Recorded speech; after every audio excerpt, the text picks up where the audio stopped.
আজকের হাটে কীরকম দামে দেশি পেঁয়াজ, সুপসাগর পেঁয়াজ, পাট, রসুন কীরকম দামে বেচা বিক্রি হলে এই ভিডিওতে সঠিক তথ্য জানতে পারবেন।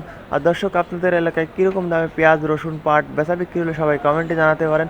আর অবশ্যই আপনারা যারা পেঁয়াজ নিয়ে ব্যবসা করতে চান অবশ্যই আমাদের সাথে কন্ট্যাক্ট করতে পারেন। তো সর্বপ্রথম দর্শক জেনে নিন দেশি পেঁয়াজ আজকের বাজারে কীরকম দামে মান কোয়ালিটি বেচা বিক্রি হলো। তো সর্বপ্রথম দেখতে পাচ্ছেন কি সুন্দর একটা গাদি। তো এরকম কোয়ালিটির দেশি পেঁয়াজটা বিক্রি হলো আজকের বাজারে। হাই কোয়ালিটির দেশি পেঁয়াজটা বিক্রি হলো বাজারে 1300 টাকা, দু একটা বিক্রি হয়েছে হাই কোয়ালিটির পেঁয়াজ।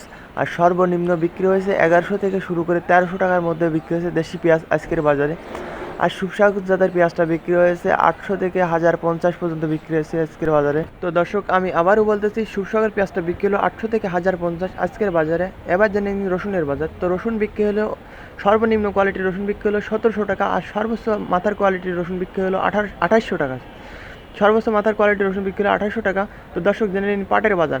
তো পাট বিক্রি হলো 3600 থেকে শুরু করে 3850 টাকা বিক্রি হচ্ছে আজকের বাজারে। তো পাট বিক্রি হলো 3600 থেকে শুরু করে 3850 টাকা। তো এই ছিল আজকের ভিডিওটি কেমন লাগলো আর কে কোথা থেকে দেখছো অবশ্যই কমেন্ট করো।